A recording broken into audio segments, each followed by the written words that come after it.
السلام علیکم۔ اسلامی دنیا چینل پہ آپ کو خوش آمدید کہا جاتا ہے۔ مزید اسلامی واقعات اور بیانات کے لیے ہمارے چینل کو سبسکرائب کرنا مت بھولیے اور لیٹسٹ اپڈیٹ کے لیے بیل آئیکن پر کلک کرنا مت بھولیے۔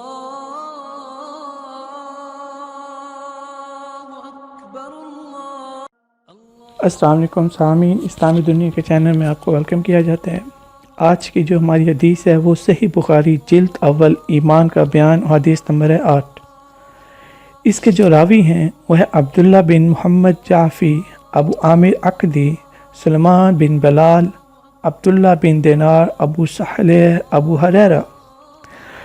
حضرت ابو ہریرہ رضی اللہ عنہ نبی کریم صلی اللہ علیہ وآلہ وسلم سے نقل کرتے ہیں کہ آپ صلی اللہ علیہ وآلہ وسلم نے فرمایا، ایمان کی 60 سے کچھ اوپر شاخیں ہیں اور حیا بھی ایمان کی شاخوں میں سے ایک شاخ ہے۔ اللہ ہمیں اس حدیث پہ عمل کرنے کی توفیق عطا فرمائے، حیاتار بنائے۔ جزاک اللہ خیر۔ السلام علیکم۔ صحیح بخاری Volume 1 Book 2 Hadith number 8 Narrated Abu Hurairah radiallahu anhu, the Prophet said, faith, belief consists of more than 60 branches, and haya. This term haya covers a large number of concepts which are to be taken together.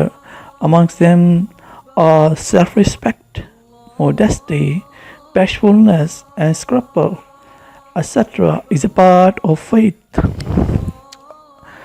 اللہ ہمیں حدیث کو صحیح طرح سمجھنے کی توفیق عطا فرمائے اور عمل کرنے کی توفیق عطا فرمائے۔ تو ہمیں یاد رکھیے گا۔ جزاک اللہ خیر۔ السلام علیکم۔ مزید اسلامی واقعات اور بیانات کے لیے ہمارے چینل کو سبسکرائب کرنا مت بھولیے اور لیٹسٹ اپڈیٹ کے لیے بیل آئیکن پر کلک کرنا مت بھولیے۔ جزاک اللہ خیر۔ السلام علیکم۔